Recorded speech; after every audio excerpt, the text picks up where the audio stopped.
Hello, in this video I want to talk about maybe the most important tool of all, the brush. In the years I've been painting I've used a lot of brushes, but there's still always one brand where I'm always happy about. It's the Winsor & Newton Series 7. Like for example, that's a miniature version. This one, it's a 0. And this is a Winsor & Newton Series 7, it's a number 1. Maybe I'll try to zoom a bit. Okay, these brushes, they're expensive. They're not very cheap. So if you want to buy a brush like this, you have to be sure to take proper care of them. I might discuss the subject of brush care in another video. Here I'm just going to tell you what brushes I use. So this is the Winsor & Newton Series 7, the regular one.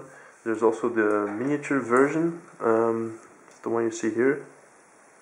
So let's have the regular one, number 1, and the miniature one.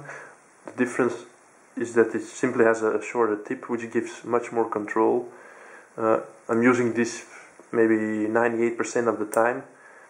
And this one I use for very small things like eyes, freehand, because it just gives a lot more control when you're painting it. Now, if you want a good brush but you're not really prepared to pay the price of a Winsor & Newton, I can really advise you to check out the Rosemary Co Brushes. I've been using these for 2 years ago. I've been using these for about a year, but then I decided to go back to Winsor & Newton because it's just the best quality. This, maybe if this one is a 10 out of 10, then this one is a 9 out of 10. But if a brush like this costs maybe 15 euros, then this one costs 10 euros. So it's about 2/3 of the price of a Winsor & Newton. So it's up to you if you're prepared to pay the price for a good quality brush or the best quality. So if you're a starting show painter or just a gamer that wants to get rid of a GW, looking for a very good alternative, I can really suggest the Rosemary Co Brushes, simply because it's great quality and it's a very good price. Currently I'm using this number 3 to do beige coating on large surfaces. For that it's a great brush, but for most of my painting I use the number 1 Winsor & Newton Series 7. I've seen a lot of show painters using smaller brushes, like a 0 or even double 0 to do all of the painting. I prefer the number 1 because for me it's a Swiss Army knife, I always call it. It has a really fine tip, but also a good body of the brush itself. It can hold quite some paint, so you can basically do everything from small striping or freehands or base coating larger surfaces. This is maybe, if this is the only brush in the world, you still can paint fantastic miniatures with it.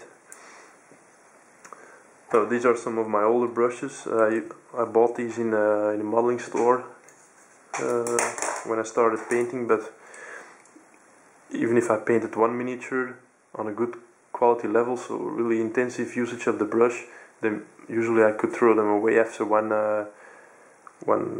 miniature. And this is one of my very first brushes. It's the starter brush by GW. Right now I'm using it mainly for applying PVA glue to a model for basing. So never throw away your old brushes. You can always use them for rough painting, if you're doing base work or scenery, or for applying glue, for example. So if you're new to miniature painting, I really suggest you buy a number 1 or a number 2 brush, a good quality brush with a nice tip, so that you can use it for a lot of purposes.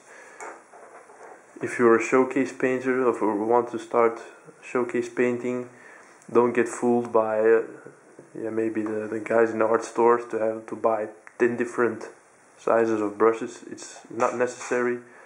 just buy a number 1, 0, and then maybe a double 0 for the finer work, or for example the miniature version of the Winsor & Newton for the finer work. But try out a number 1 or a 0, and yeah, look for a brush that suits you, and then get settled with that. Okay, I hope this was useful. I assume there will be some questions, so do not hesitate to post them in the comment section. Okay, see you in the next video. Bye.